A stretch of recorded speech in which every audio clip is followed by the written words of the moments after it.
the soccer had to be pushed aside. I had to be I had to be focused on what was happening in front of me.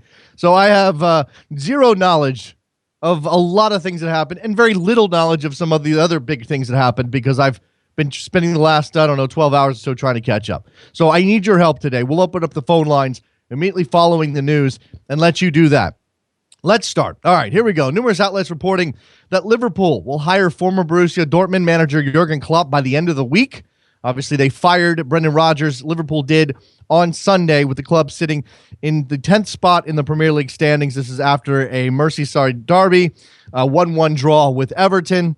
Jurgen Klopp reportedly willing to sign a 3-year deal. Apparently, the only thing to work out here are the personal terms.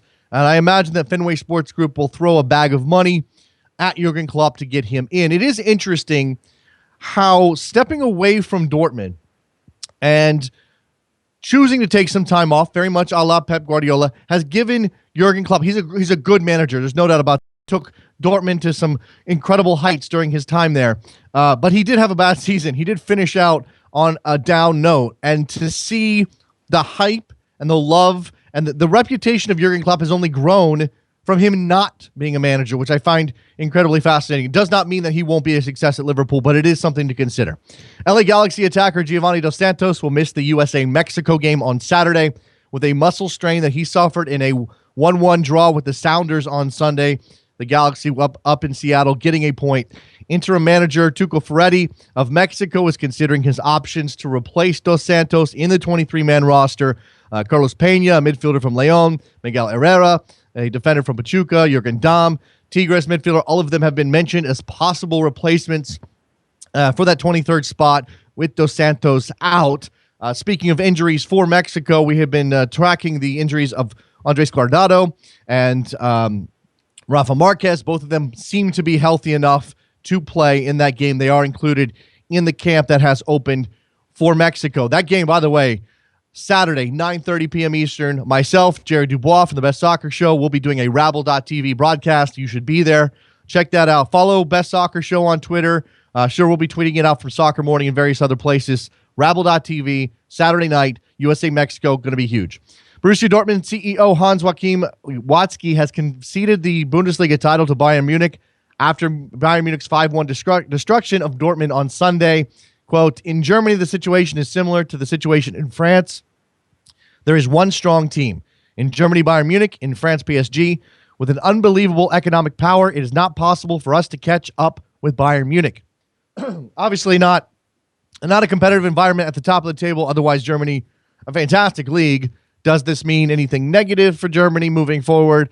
Bayern Munich is going to always have that power. Chelsea has issued a brief statement backing manager Jose Mourinho. Despite the club's worst start in 37 years, Chelsea fell at home to Southampton 1-3 on Saturday. The statement was titled, Club believes in manager and squad. Quote, the club wants to make it clear that Jose continues to have our full support. As Jose has said himself, results have not been good enough and the team's performance must improve. However, we believe that we have the right manager to turn this season around and that he has the squad with which to do it. That's it. That's the whole statement. We'll see how things go for the remainder of the campaign for Jose Mourinho. Does he make it the full Chelsea season? Sacramento Republic investors have released an economic impact study for a proposed MLS stadium in Sacramento. The report says that the stadium would create over 1,750 construction jobs, bring in $30.5 million in annual economic activity, and provide entertainment for up to 500,000 annual visitors. The report is the latest move by the city to force MLS's hand to bring MLS to Sacramento. Mayor Kevin Johnson behind the Operation Turnkey movement to get MLS into his city. Lots of questions around Kevin Johnson, lots of questions around any economic impact study that seems to paint a very rosy picture. Remember, there is a very strong belief and a very strong bit of evidence that publicly financed stadiums, publicly funded stadiums don't always bring the return that they're supposed to their home cities. FIFA presidential candidate Chung Mong-jun has said he faces a 19-year ban by the FIFA Ethics Committee for alleged violations relating to South Korea's 2022 World Cup bid. Chung calls the committee the quote-unquote hitman of Sepp Blatter, denies any wrongdoing. He said, quote, the true danger is that they won't stop at sabotaging only my candidacy, but also destructing FIFA's presidential election and FIFA itself. The fundamental reason why I am being targeted is that I am aimed straight at the existing power structure of FIFA. Now, let's remember that Chung, for all of his tough talk here, is part of the machine at FIFA.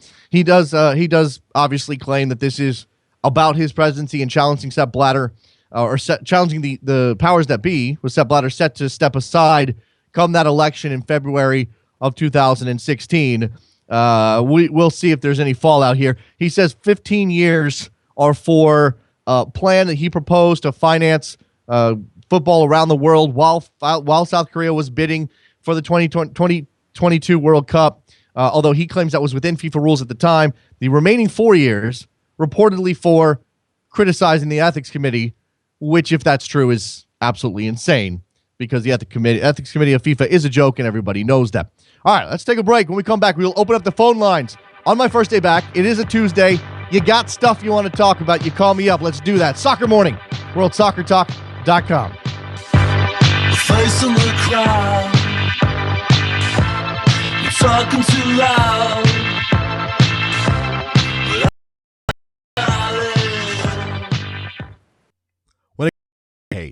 Soccer Morning listeners, I'd like to invite you to join me and Jared Dubois this Saturday for the USA versus Mexico broadcast on Rabble.tv at 9:30 p.m. Eastern, 6:30 p.m. Pacific. With Rabble, the concept is simple. All you have to do is tune into the USA versus Mexico game on TV, press the mute button, and then head on over to Rabble.tv to listen to me and Jared on your desktop, through your iOS Android app, or through your mobile browser.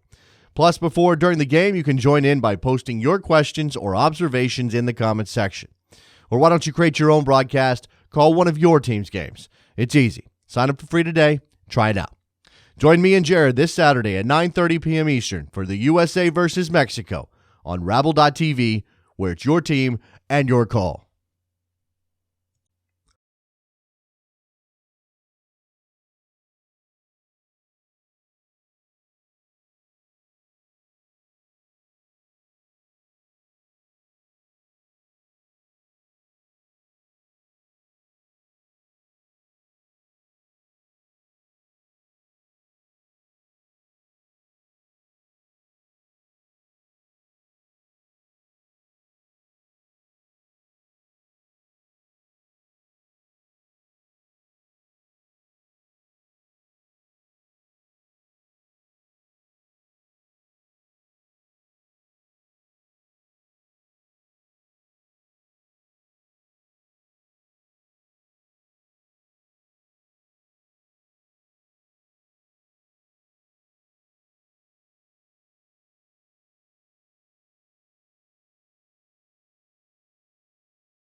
Welcome back to Soccer Morning on World Soccer Talk with Jason Davis. All right, here we go. We are back, and the phone lines are open, 646-832-3909. I was just trying to make a quick list here while I wait for you guys to call me up of things that I missed while I was gone. It was a 5-day vacation. It seems like a blip. I left on Wednesday afternoon, so we did the show on Wednesday, and I came back today. So I missed Thursday, Friday, Saturday, Sunday, and Monday.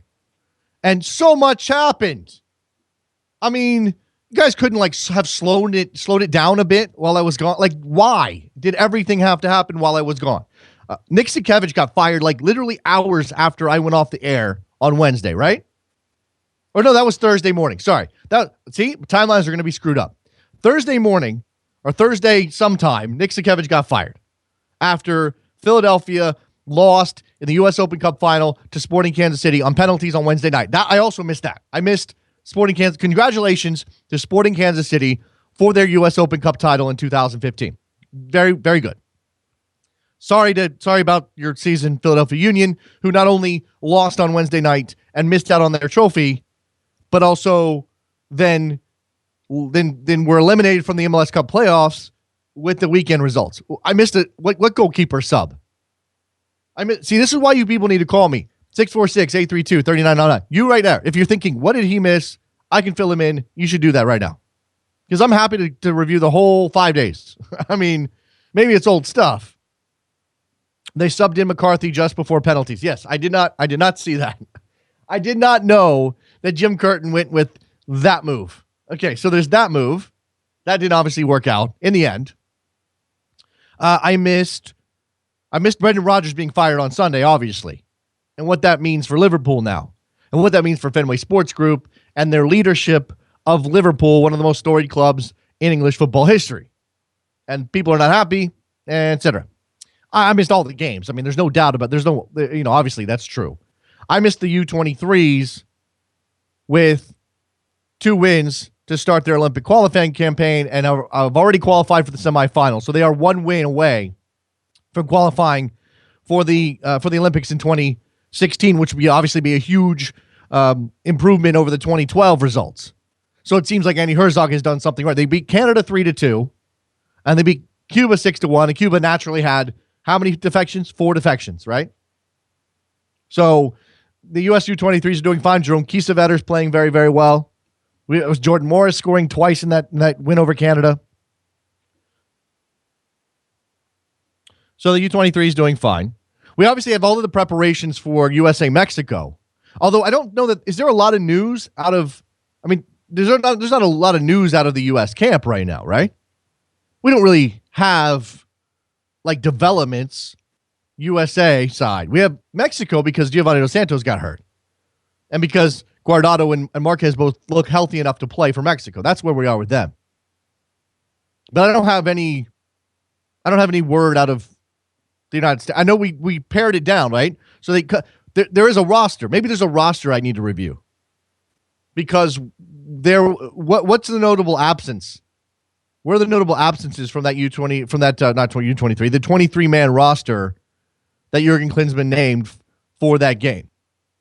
Because I think that it's Omar Gonzalez, right? That's the big name that's missing. Surprisingly enough, Omar Gonzalez not on the team. Guzan, Howard, Ramondo, Alvarado, DeMarcus Beasley, Matt Beasler, Jeff Cameron, Brad Evans, Fabian Johnson, Michael Orozco, Tim Ream, and Jonathan Spector. Okay? Okay. Beckerman, Bedoya, Bradley, Jones, Williams, Yedlin, and Zusi. And then Altidore, Dempsey, Wondolowski, and Zardes up top. So no Omar Gonzalez, no Mix Discarud. Is this team strong enough to go beat the Mexicans on Saturday? I've heard that that 90,000 tickets sold out for the Rose Bowl. What's the split going to be? Is it going to be a predominantly pro-Mexico crowd, or are we going to see some actual representation from the pro-USA fans? Robert from California is mentioning to me that the Chelsea women won the FA Cup. So there's that. I missed that as well. What else? What else have I missed? 646-832-3909. Yes, I missed the NWSL final. That was Thursday night. Congratulations to FC Kansas City, who won that title. The NWSL season comes to an end. Lots of questions about this NWSL season. Lots of storylines. Hope Solo's court issues resurfacing literally that I did not see that. See, I flat out missed that one. A lot of this stuff I've actually had I've heard that it happened, but maybe not looked into it. I did not know that happened. Maybe we should stop with maybe she should stop with that. Okay, so Hope Solo's going to face assault charges. All right, that's a thing. That's the thing we can talk about, I guess. 646-832-3909. None of you guys are excited enough to call me up and talk to me on the day I'm back. Guys, it's cruel. Let me take this opportunity, though, to thank Jonathan Tannenwald for sitting in for me while I was gone. I know we shifted the show a little bit, but Jonathan did an excellent job. I actually managed to partake a little bit in the show, just a couple of minutes on a couple of days. I didn't get to watch the whole thing or listen to the whole thing, but Jonathan is excellent. He did an excellent job. Very much appreciate him sitting in and keeping us rolling here on WorldSoccerTalk.com. If the need arises, one day he may do it again. Or we may bring Jonathan in to co-host sometime if he's available. He does have a full-time job. I know that he was able to do Soccer Morning because he moved some things around for us, and I want to say thank you very much to him for that. I think a lot of you guys enjoyed the difference of perspective, the slightly different cadence, the slightly different delivery style, maybe. John's good. Appreciate that, John. All right. 646-832-3909. You got to take me up to 9:40 a.m. Eastern when Luke Moore from the Football Ramble will join us to talk about the Premier League. Some of those things happening in England. When you look at the headlines, the headlines in England are very, very big things with big clubs involved. This isn't little stuff. This isn't, which mid-table team can challenge for a Europa League spot. This isn't, who's sitting in the drop zone. Let's talk about that. I mean, we might, but it is big clubs in the mix right now, including Chelsea and their horrible, horrible start, and whether or not Jose Mourinho is on the hot seat. When you see the vote of confidence statement from the club, that's usually not a good thing. Murphy's Law says that a vote of confidence is actually the opposite of that. Generally speaking, when a club has to come out and say, we believe in our manager, the stage is being set for a change. And things are tough enough right now that City, Newcastle continues to bring up the bottom of the table. Chelsea in 16th place. 16th. I mean, you didn't see that one coming. I didn't see that one coming. There's a lot of talent in that Chelsea squad, but clearly the balance of that squad is all out of whack. Completely out of whack. We didn't, I obviously, as I mentioned the Philadelphia Union being knocked out of the MLS Cup playoffs. We've got MLS results. The Galaxy in Seattle in a big match at CenturyLink Field on football lines. And I don't like getting upset about football lines.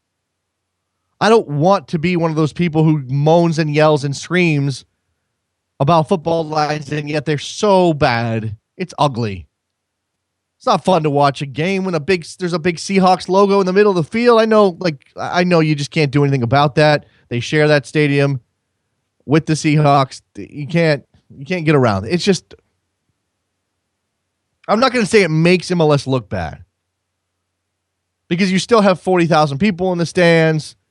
There's still a vibrant atmosphere. The soccer is still pretty good, even though it's on turf. But you can't feel good about MLS when you have a game of that magnitude between two of the best teams in the league, two of the biggest clubs in the league at the very least, happening on the football lines. And for the result itself, what we'll say is the Galaxy nearly pulled it off. They had looked terrible on the road all year. They nearly got a road win in Seattle. That would have been huge for their confidence. Ultimately, they give up the late Chad Barrett goal to drop 2 points, which I'm sure Bruce Arena is none too happy about. And, of course, I didn't watch the full game, but from what I could tell, the Galaxy played fairly well. We've got 4 teams now qualified for the MLS Cup playoffs in 2015. The Red Bulls, DC United, LA Galaxy, and FC Dallas have joined in. So the DC United winning this weekend, getting themselves on the right side of things with a win over NYCFC at home. Then you have, again, FC Dallas getting in. They 4-1 winners over Houston. Now, this is all stuff that was covered yesterday, I'm sure, but I'm just starting to catch up with the playoff picture as it sits right now. Things are getting to the point where we're knocking off the Fire are done, the Union are done, NYCFC is on the verge of being done. Colorado's done.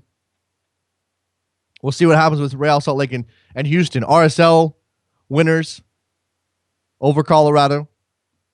Houston losing to FC Dallas. That's bad news for them. It's getting down to the end here. 646-832-3909. What else happened? What else am I missing? I mean, again, so much news can happen in 5 days. It's almost like where to start, where to begin, where do we go? Did we cover all of the European leagues yesterday on yesterday's show? We talk about La Liga and Serie A, Bundesliga. Yeah. Again, so much of the news right now is being dominated by the potential of Jurgen Klopp ending up at Liverpool. Is he the right guy for Liverpool? We'll ask this of Luke Moore in a little bit. Lots of so Jurgen Klopp's the kind of guy who wants control, right? He's not coming in unless he has control of what direction that club goes in from a personnel perspective. Why would Jurgen Klopp, after sitting out a season, after choosing to take a sabbatical from Dortmund, why would he take on a job in which he doesn't have control? He's not the master of his destiny. He has to be. I think that's probably something that Fenway Sports Group is going to have.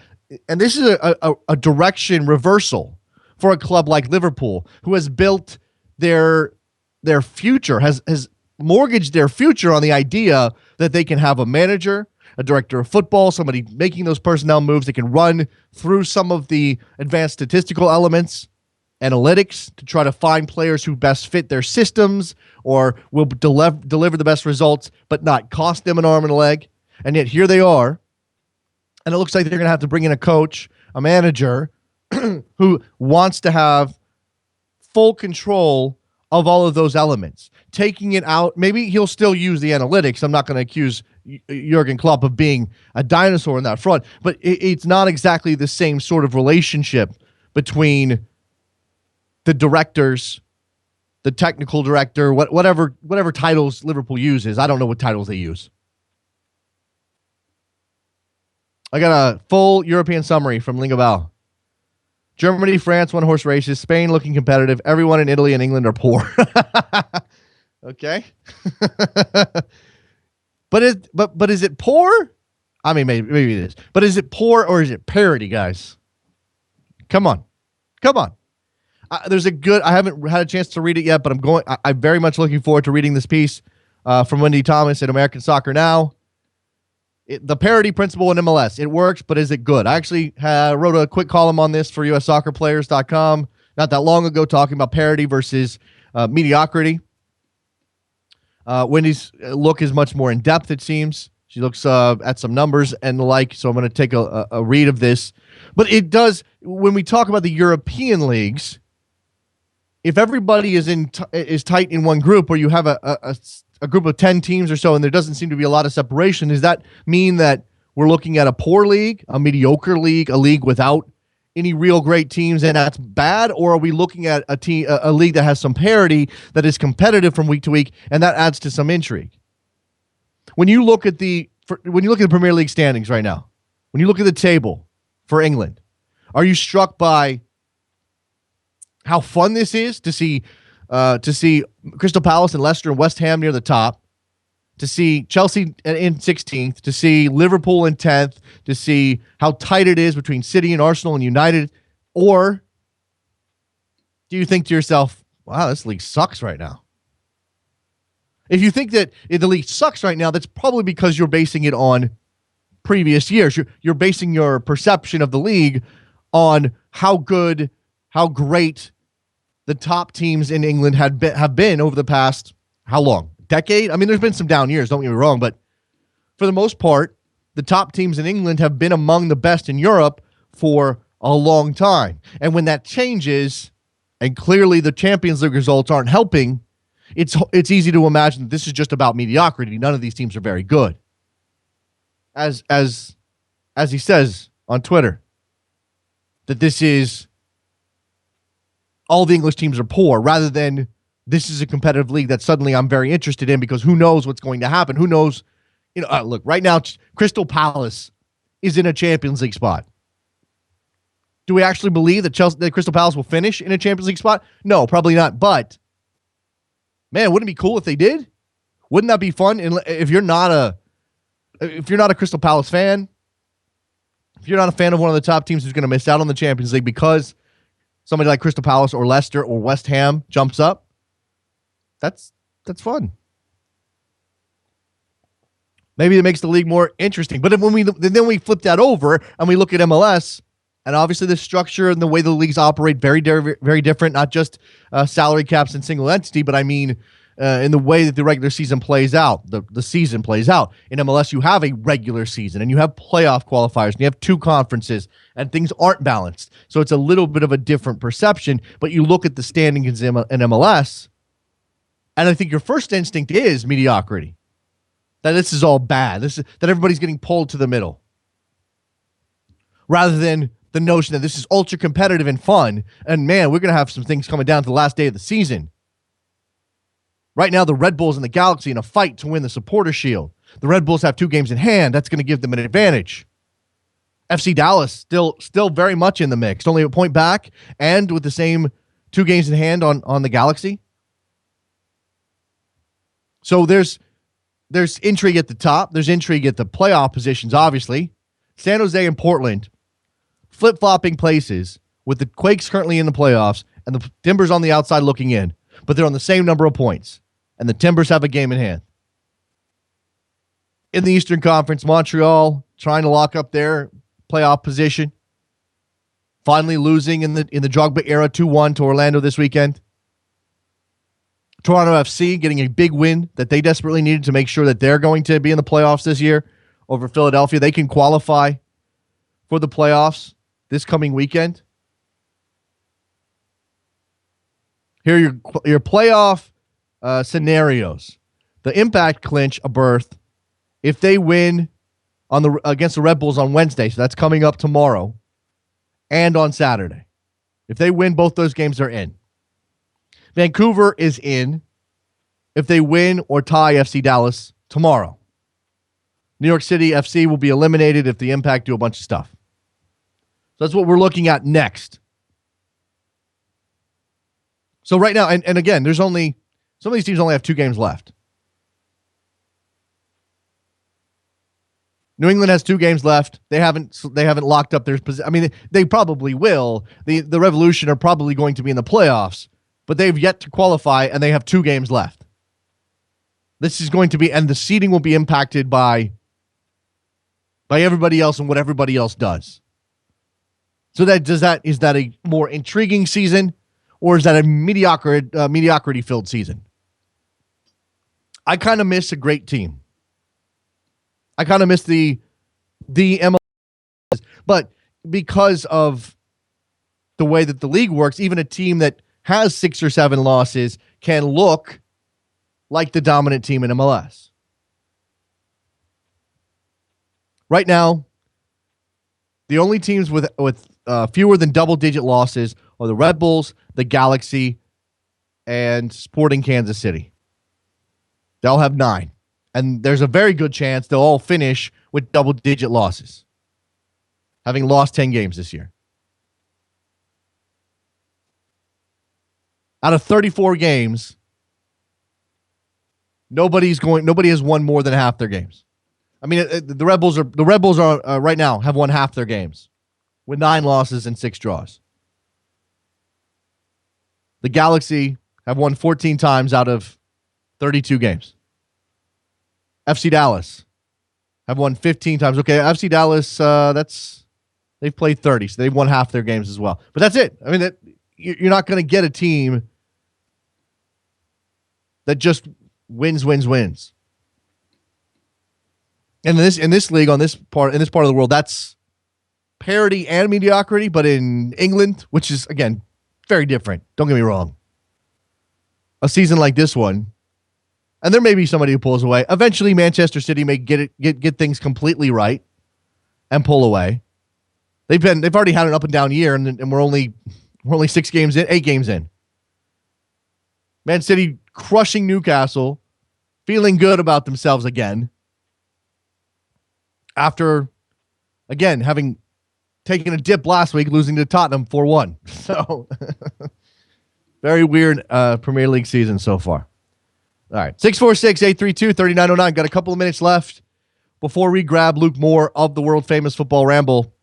By the way, Football Ramble added to Sirius XMFC. It's big news. Following my show, following Soccer Morning. Tuesdays and Thursdays, I think. I'm going to check on that scheduling because that happened again. Another thing I need to catch up on. They're definitely following me today. So I'm on from 11 to 1, Football Ramble from 1 to 2. You should be checking that out. I'm trying to think, trying to look at the scheduling here. Yep, Football Ramble, Tuesday, Thursday. There you go. There you go.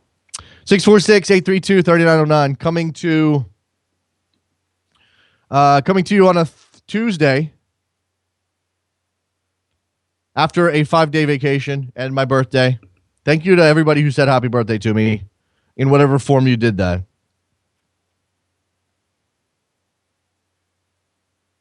It seems I'm missing some tweets, so if I'm missing your tweet, I apologize. I'm looking at Jonathan Tannewald. Okay. All right. 646-832-3909. Another thing from Lingabao here. The article about Josie Altidore saying that the last 2 years have been the worst of his life. It says agree. I haven't read the piece, so I can't comment directly on what's included. But I imagine if he's saying it, we have to believe him. The Sunderland experience was pretty bad. He wasn't. He didn't have a good World Cup. He went out injured in the first game. Robert, L.A. Hey, good morning, Jason. Welcome back. Thank you very much. What's on your mind? Hey, I want to talk about the U.S. Mexico and the roster that just came out. So I want to get your take on who you think the goalkeeper is. Do you think it should be Howard or Guzan? Because if you look at the past month, Guzan has had a bad month, and Howard has been playing at the top of his game. I would look if I was the head coach, I'd take Howard. I pick Howard. I put him back in. It was his job before. I understand that he willingly stepped aside. So from a team perspective, what Jurgen Klinsmann is doing makes some sense. You want to foster a belief that you reward the guys who show up every week or every camp and do the job. But Tim Howard's the better goalkeeper for me right now. You think it should be based off form? If you look at the past month? No, not necessarily. I mean, I know Howard's had a better month than Guzan or a better start to the Premier League season. I base it off who I trust more. I trust Tim Howard. Yeah, I know, because like you said before, before you went on vacation, like this is like the quote, the one game and who you can get, and I agree that I hope it's Howard, but because I feel like he's a better communicator with back line. Yes, yeah, I think Howard's better. I think he's better marshaling a back line. I think he's probably, if not a better shot stopper than Guzan, very, very close. I think he's more decisive. I just think he makes better decisions. I think he makes smarter goalkeeping decisions than Brad Guzan. I think Brad Guzan is, and this is true of a lot of the goalkeepers in the pool, but he's susceptible to that one big gaffe a game, and you can't have that in this game. And like you said, Robert, I laid it out. I love how this game is that game that you would say you have to win one time. You have one game that you need to win. Who do you take? I take Tim Howard. Yeah, I agree. I'm going to listen to your rabble, and I'm very excited. And also, one more thing. Last Saturday, when they had the announcement of the roster, it was during like a college football game. It was like a halftime, and they just pretty much just announced it. It was like 30 seconds. They just announced the roster, and then said bye, and then they said back to the quote real football. And that's just a little gripe I had. I was just very disappointed in Fox the way they treated this match. Who said that? Rob Stone, and because he was doing the college stuff, but he didn't have like Winalda or a Lawless. He had college football experts. I see. So well, look, Rob Stone feeding the audience of that game. Fine, whatever. I don't have a problem with that. Oh, okay. I just thought it was a little. I don't know. I don't want to say pandering, but that's just what I want to say. And go on. No, go ahead, Robert. Oh no, I don't know. It was just like they were promoting it. It was 30 seconds, and then bye. Yeah, I understand. I mean, there's not much you can do with that. You can't really dress it up. I mean, it's not like they're gonna each one of them's coming out to be introduced individually or something. There's only so much you can do. Robert, I got to run, man. I appreciate the call. Thank you. There goes Robert in LA. Good stuff from him. The one guy, my best friend, Robert in LA. If you want to be my best friend, you got to give me a call. Maybe we'll see what happens. Maybe we'll open up the phone lines after we talk to Luke Moore from the world famous Football Ramble. We're going to step aside, get him on the line, do that right this second. The Premier League is madness. Madness. We'll talk to Luke about all the madness. Soccer Morning, worldsoccertalk.com. Good to be back.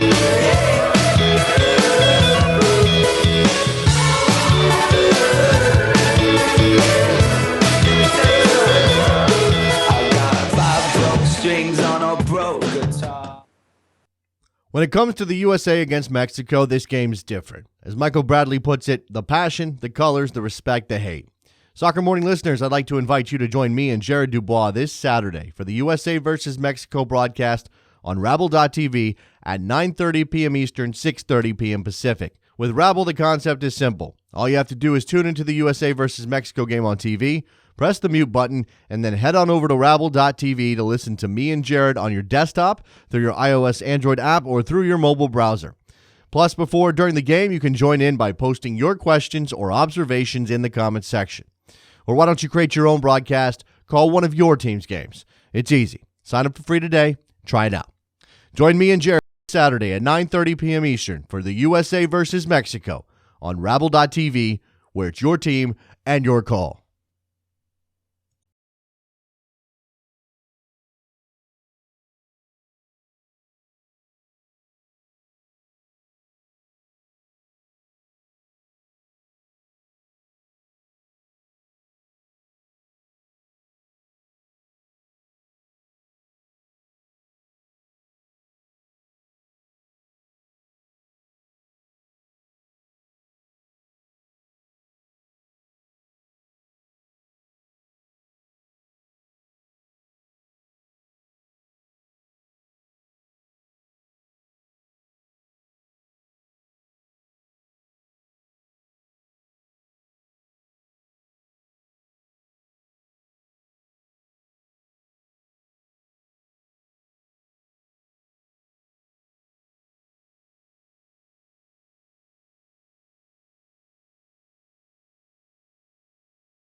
On Soccer Morning. I am back on Soccer Morning after a break.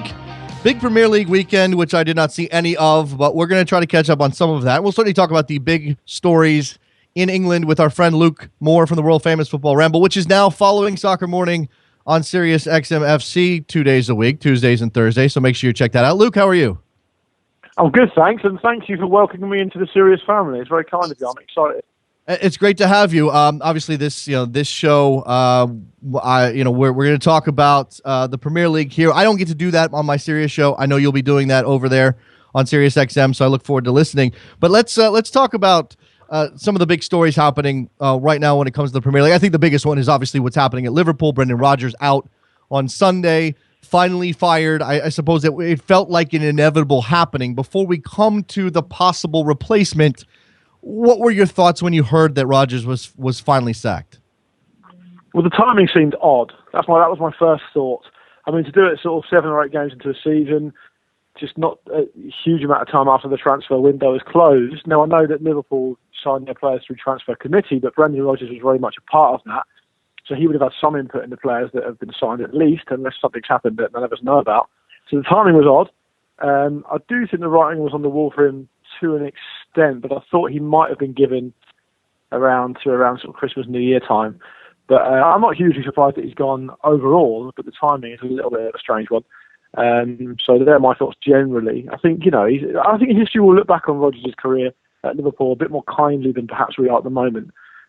He's given him a lot of memories. Gave him a team to believe in 2013-14. Probably gave him the best league campaign since 1990. Now I know they came second under Benitez, but they weren't playing anything like the football they played under Rodgers. And they scored the most league goals in the season since 1896. There's a fair amount for him to hang his hat on there. And a fair amount of memories for Liverpool fans that when all the dust is settled, I think maybe they'll look back on it a bit more fondly than they are at the moment. So yeah, that's pretty much my feeling on the matter. No, I tend to agree with you. I do wonder if he's going to suffer a bit because people will take away from his work because of the players he had at his disposal during the best year he had at Liverpool, having Luis Suarez, who we know one of the best goal scorers in the world, and then the dip. And maybe he doesn't. Maybe it's not fair to burden Brendan Rodgers with everything that's happened at Liverpool. Certainly, so much of this the transfer saga nonsense is sort of out of his control. Certainly the outgoing players, but there is something to be said about the incoming players. As you said, transfer committee. I don't know. Would he have done better if it were completely up to him, or how much blame or responsibility does he have to take for some of the players who did not come good? I think he has to take some of the responsibility, at least. I mean, look, he's a manager at a football club in the Premier League, and every single manager that's ever managed in the Premier League, even the very best ones, have their strengths and their weaknesses.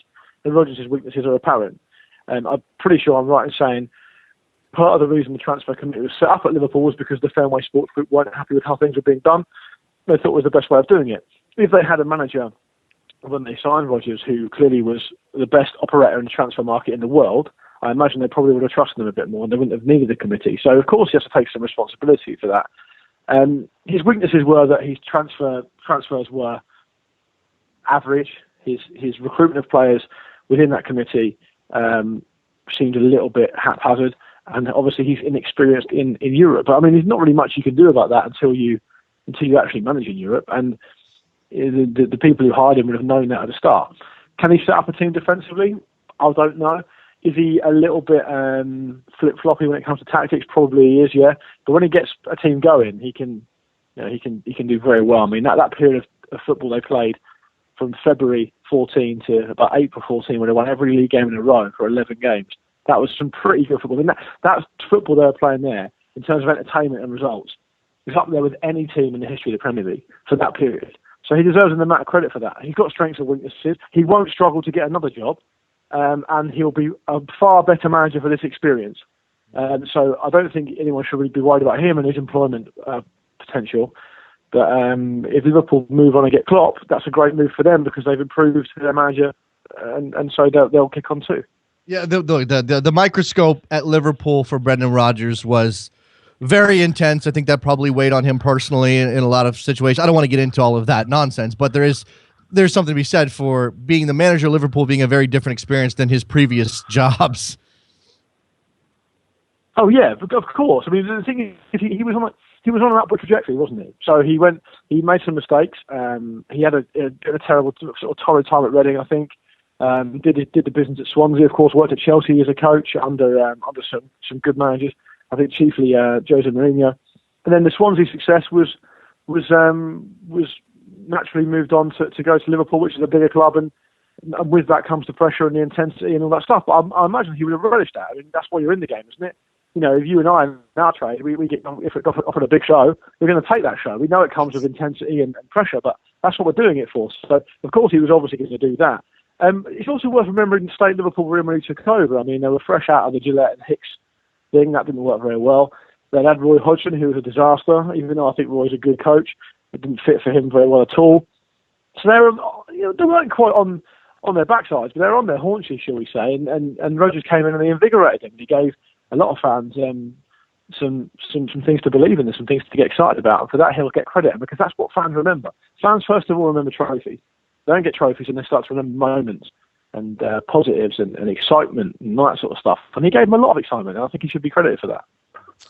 So let's talk about Jurgen Klopp, who you said, if they get him, obviously that's a step up for them. I do think it's interesting that the sort of the sort of sparkle that has been attached to Jurgen Klopp since he left Dortmund. It's not as though he left after a good season at Dortmund. I understand he did a lot of great things, and he is certainly, I think, an upgrade from Brendan Rodgers. But it's not as though he's the absolute savior of Liverpool either, Luke. No, but I mean, he seems like a natural fit. He seems like the most natural fit for club to manager that I can think of for a very long time. There's a lot of similarities between Dortmund and Liverpool. Of course, there's a lot of differences as well. Liverpool is a big club. Jurgen Klopp is a big manager who could have his pick of big clubs, really. And of course, he's shrewd enough to know that a year out of the game, or however long it is he's taken out of the game, is only going to mean his stock's going to rise even higher, because you can't lose games when you're not managing anyone. Exactly. So he's clearly set up for the Liverpool job. They want him. I mean, I've read that he's going to be announced before the weekend, so they've moved fairly quickly on that front. It'll be exciting. It'll be good for the Premier League. It'll be good for Liverpool. And he clearly is in a position now where he thinks, well, I've achieved everything I can achieve with Dortmund. He walked away from there. I mean, he took Dortmund to the double. Of course, they only really had Bayern Munich to beat, really. But Liverpool have got a lot more of a challenge ahead of them. They've got to overcome 3 or 4 teams, really: Arsenal, United, City and Chelsea. So it's a bigger challenge for him, but it's one he'll relish, I'm sure. And it'll be really interesting to see how it pans out. And see also if he's back in the transfer market. And the other good thing about it is he might be able to attract players that Rodgers possibly couldn't. Yeah, and if absolutely. Liverpool provide him with the finances, that might be interesting as well. Well, I have questions and thoughts on that. It seems the reports are that he wants control of Liverpool's transfer kitty. He wants to be the one making those decisions. Maybe that means the committee goes away if you get Jurgen Klopp. Is that? I mean, certainly you trust Jurgen Klopp, I imagine, a little bit more than you trust Brendan Rodgers, just based on experience. But is that the right move for Liverpool over the long run? I mean, they certainly are in a position where they almost have to give him what he wants to bring him in. Yeah, of course. I mean, they've come to him, haven't they? They've made it because they want him, so that makes him powerful. That puts the sort of power in his hands. I don't know whether it's a case of abolishing that transfer committee completely, but it might just be a case of, if Jurgen doesn't want him, we don't sign him. We don't sign him under people's noses like they sort of did with Rodgers. I'm pretty sure they did that with Balotelli. Balotelli was briefing people in pre-season. Rodgers was briefing people in pre-season that he wasn't getting Balotelli and didn't want him. All of a sudden he came along and Rodgers was lumped with him. I don't think that will happen under Klopp, but I do think that Klopp might have a little bit more power because he's got a little bit more experience and a little bit more under his belt. It's easier to say to owners and to chairman and stuff, I've won a double in Germany. I've managed in the Champions League final. All these things that have happened mean he gets a lot more cultural capital and a lot more experience to draw on, where he can maybe get away with things that Rodgers couldn't. And I think Klopp is big enough to take the club on. When we talk about Louis van Gaal and Manchester United, part of the reason David Moyes didn't succeed at Manchester United, and there were many reasons, but part of it was he wasn't big enough for the club.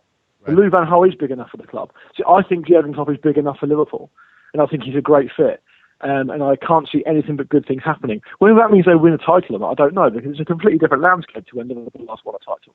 But are they a big enough club to, in theory, sustain an attempt to win trophies regularly? Yeah, of course they are. They're probably in the top 2 biggest clubs in the UK, so it can happen. It'll be fascinating to see what goes on and whether Jurgen Klopp can adjust his game to the pace of the Premier League and the blood and thunder nature of it. That'll be the real challenge ahead of him, I think, and the culture and all that stuff. But then that said, the culture, football-wise, between England and Germany isn't that different. It's just Germany are better at us, isn't it? Well, there you go. So what we'll say, as you said, really are. Expectations are that Liverpool may make that announcement, that hiring by the end of the week. That will be a big moment. I'm sure Liverpool fans will be incredibly excited about that. Let's turn now to Chelsea and the situation with Jose Mourinho. Talking about a big manager for a big club. He's the biggest manager in the world, if not for Pep Guardiola. And they're struggling mightily. They come out of a weekend with another shocking defeat, this time to Southampton. There's a statement now on the Chelsea website. It's literally 5 or 6 lines, Luke, that says, we're backing him. Where does that seems to me like the kind of thing that foreshadows a change rather than actually showing normally support. Yes, it does normally, but the problem, I guess, for Chelsea is that all else aside, even if you take this point in isolation, who are they going to get? Sure, yeah, right. who are they going to hire? That's the big problem is that, and I'm not suggesting this is the only reason Jose Mourinho is still in the job, because I don't believe this. But if you just take one facet of it and that is who do they replace him with, there are no clear, obvious answers. So that in itself could be a reason to give Mourinho more time anyway. I mean, Mourinho did give a pretty pompous and fairly sort of typically arrogant Jose Mourinho interview post the Southampton game, where he said a number of things in like a bit of a what now has been talked about as a 7-minute rant. But one of the things he said was, they need to remember, if they get rid of me, they get rid of the best manager they've ever had. Now that sounds like arrogance, but it's actually true. No, it's true, but this is also a club, Luke, that at various times Chelsea with Jose has chosen to ride with Avram Grant and Roberto Di Matteo, and neither one of them are nearly big enough for Chelsea over the long term. Yeah, we're talking absolutely correct, and obviously Avram Grant had relative success. Di Matteo was present as the manager when they lifted the Champions League at the only time in their history. Points well made, but we're talking about slightly different things. We're talking at cross purposes here. Those two managers not only ever felt like short-term appointments in a culture that was all about the short term. Part of the reason that Abramovich took Mourinho back on was because of a legacy thing. Mourinho was clear in saying, I've only stuck at places 2 or 3 years most of the time. I feel older now. I feel more settled. I feel like I'm at home at Chelsea. I want to stay there. I want to build a legacy. I want to be there. And if we take that as read, then there are going to be lean times.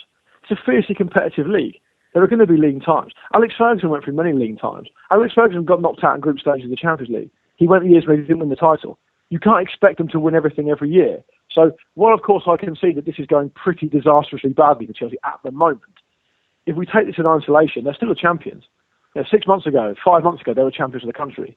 So we have to look at it in perspective and say that, okay, there may be problems behind the scenes that you and I don't know about. Factions in the dressing room, players acting up, not playing for the manager. Then it depends what the owner wants to do. Say, for example, there's a falling out between Mourinho and John Terry. Right, John Terry's been dropped a couple of times. It's possible. That could have happened. How long is John Terry going to be playing at the club for? One season more? I mean, what does Mourinho do? Well, he just sticks it out.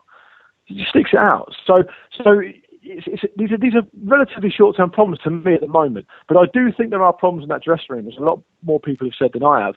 And it comes down to whether Mourinho can sort it out or not. And if he can't, and if it's been seen that his problems are terminal and he can't turn it around because he can't move the players on because of the transfer window and all that sort of stuff, it depends whether they want to go through to January and then back Mourinho over the players, if that is the case. There's a lot to think about. But they're not going to replace him with anyone better, certainly not in the short term. So they need to think about that as well. Yeah, it comes down to Abramovich and his patience and whether or not he can stomach this period in order to get back. I mean, I don't imagine they're going to be in 16th place for the entire season, Luke. I mean, at some point we'll see Chelsea again in the top 5, 6, or 7 at the very least. And I would think the way things are going, it's unlikely that they're going to be a title contender. But as you said, they're the defending champions. I just don't know. I mean, Jose, he consistently throughout his career says one thing, does another, chooses to use words that he does not always mean for various reasons, whether it's head games or psychology or just because he's a petulant guy. When he says I'm settled or I'm older and I want to settle and I want a legacy, he seems to be acting in opposition to those words. He does. I think in some ways I think I'm not defending Mourinho for the sake of it. I think he's picked poor battles. He's picked his battles wrongly, and he has made mistakes. There's no question about that. And because he's such a big character, like I say, you dance with the devil. When the music stops, you're still there, and you've got to answer some questions. So I think there is that to consider, of course. But I also think that there's a scenario we can all see next time the Premier League play on the 17th of October. Come Saturday or Sunday, or Saturday evening, Chelsea playing at home to Aston Villa that day. Right, we could be coming out the back of Sunday with Chelsea 4 points off a top 4 spot. It doesn't seem to me like it's the biggest disaster in the history of football. It seems to me like a bit of a stuttering start where they're playing badly and the manager's got some challenges. But he's a very experienced manager. He's won everything, and I'm sure he can overcome it. And I think people, all I'm saying is, to put it another way, people writing off Jose Mourinho, whether they're Chelsea fans or non-Chelsea fans, do so at their own peril, because there's nothing he likes more. There is nothing he likes more than proving people wrong.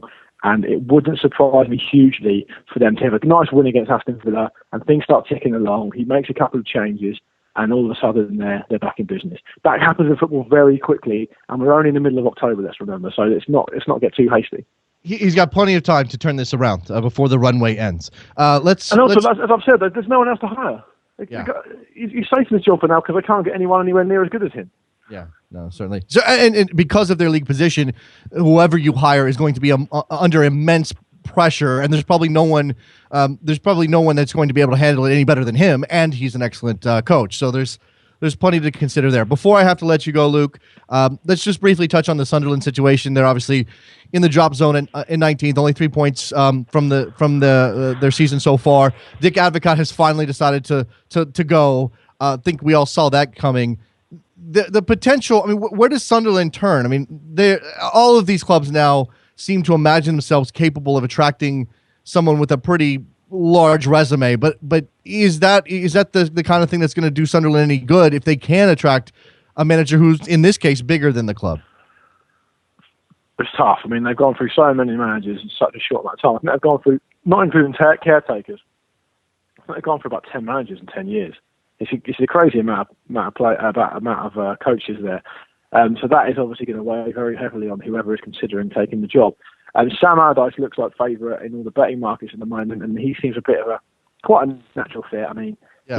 He's got experience in the Premier League. He'll get the team playing again. He could. It won't be pretty, and it'll be fairly agricultural, but he could probably keep them in the division. He's very good at that.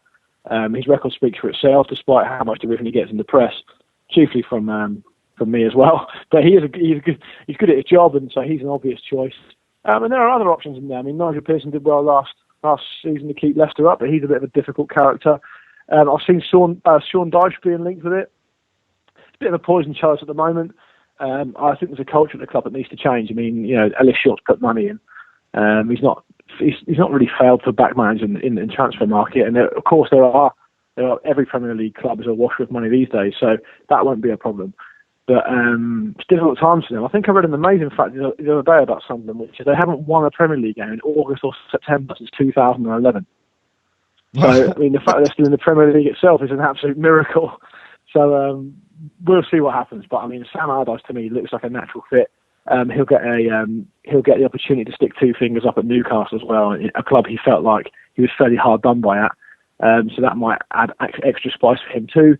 And I think he'd be a good appointment. He'd definitely steady the ship. I mean, him and people like Pulis and to a certain extent Pardew are all pretty good at steadying Premier League ships, and I think he would be the obvious choice.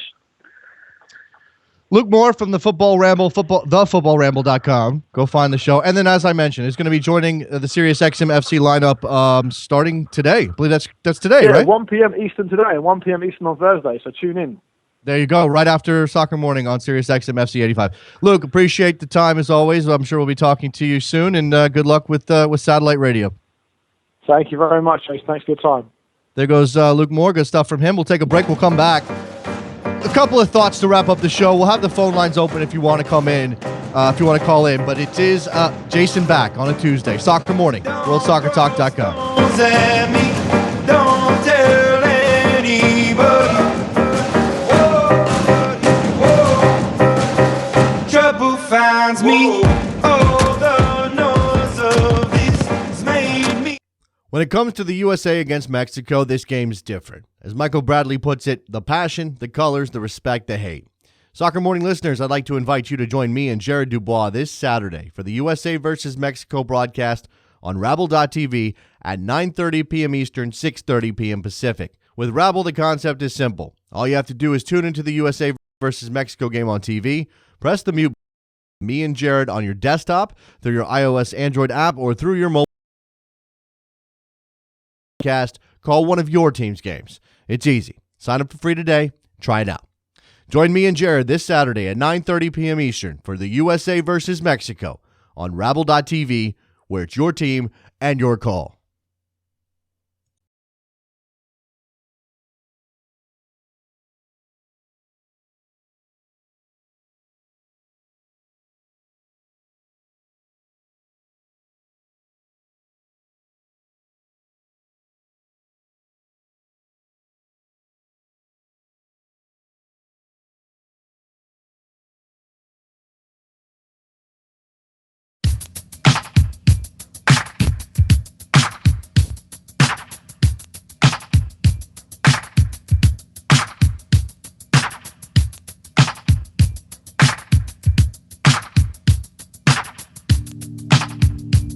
Welcome back to Soccer Morning on World Soccer Talk with Jason Davis. All right, we're back on Soccer Morning. It is Tuesday. I'm back from my vacation. It was a good time.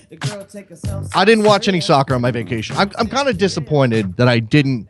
Now, I was with my significant other, and pulling myself away to watch soccer would have been incredibly rude. So I'm glad that it wasn't in front of me, because I probably would have sat down and I probably would have watched it. I did see plenty of soccer representation on my trip. Lots of people wearing jerseys and stuff. I think I saw Boca Juniors. I think I saw at least one or two Manchester United shirts. That's what you do. You wear your Manchester United shirt out on vacation, whatever. But so I'm catching up here. We're wrapping up a Tuesday edition. Good stuff from Luke Moore there, from the Football Ramble. Hit me up on Twitter if you have anything I haven't covered that you'd like a comment, or you have a question, at Soccer Morning as we wrap this up. It is Tuesday, but that does mean that USA-Mexico is only 5 days away. So we need to get ready for USA-Mexico around here. I'm going to spend a lot of time over on Sirius XMFC talking about USA-Mexico as we build up to Saturday. It is, I don't know that there's ever going to be an event in this country, a soccer game, that's going to measure to Super Bowl standards. I mean, the Super Bowl is a massive orgy of corporate money and fanfare and fireworks and big time musical acts and all that stuff that sometimes we hate about the Super Bowl. It's 5 hours of game time with 15 hours of pregame. We'll never get there with soccer, and probably don't want to, in a way. But if we're talking about a game that gets the closest we've ever had. Now, it's probably the World Cup final in '94, but that's a different era in American soccer. Maybe for the world, that game is the closest thing to a Super Bowl that's ever happened in the United States. But for us as a soccer country, as we build our soccer culture, I think it's pretty fair to say that this game on Saturday, with 90,000 people in the Rose Bowl, USA-Mexico, the rivalry renewed, et cetera, all of the intense pressure that's coming into this game, that's bearing down on these teams, the form, the questions of health, the two managers, one of them I would call embattled, the other one an interim coach who's having to fill in as they look for somebody else to take control of that program. Just everything that goes into this game. It's as close as we're ever going to get. We're as close as we've gotten to this point in time. Let me say it that way. Now, if the United States gets the World Cup again, then that. But it's also certainly the biggest game on American soil that's ever involved an American team. Don't you think? I mean, World Cup games in '94. The game against Colombia, for maybe. What else? I mean, the game against Brazil in '94. Maybe there's been U.S. Open Cups, not Open Cup, but the U.S. Cup thing that we did back in the late 90s that maybe felt big. But this is legit. I mean, those tournaments mattered in some way, but they weren't the World Cup. They weren't qualifying. They weren't even the Gold Cup when it came down to it. And I know we've had big Gold Cup games too, but this one, I'm not overhyping it. I don't think I am. Now, is it going to get a big TV rating on a Saturday night with college football on all over the place? I don't know. Will the game deliver any kind of real drama? I have no idea.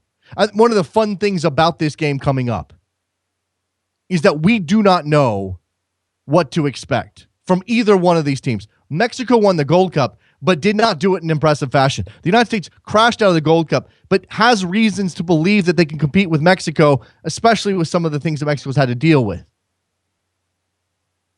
Having Andres Guardado back, if he starts, that's a big thing for Mexico. Maybe that puts them back on top in most people's mind. It probably does in mine. But I'm not completely down on this USA team. I'm not one of those people saying that this is going to be a 4-1 defeat. If it is, I'll eat some crow, of course. But I think it's going to be competitive.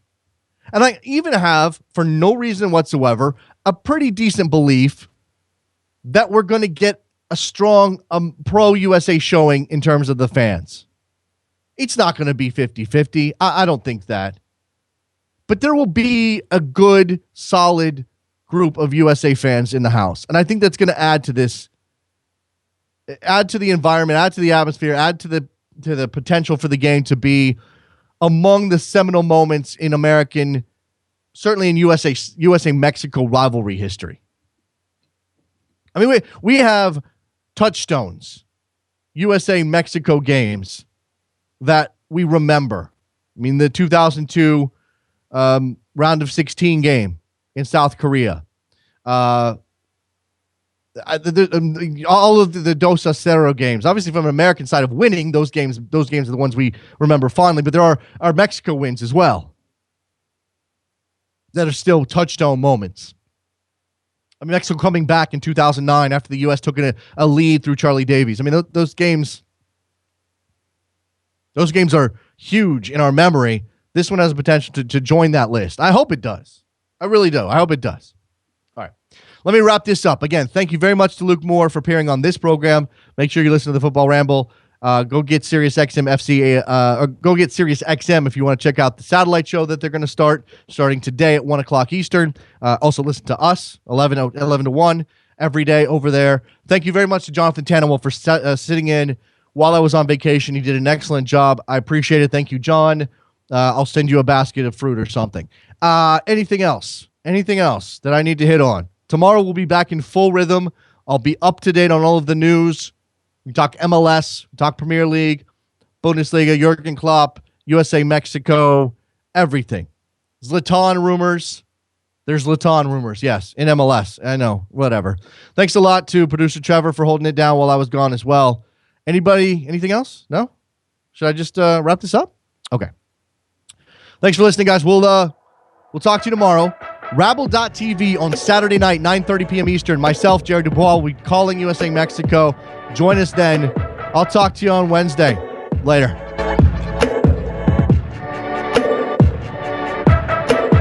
Did my invitations disappear? What I put my heart on every cursive letter. Tell me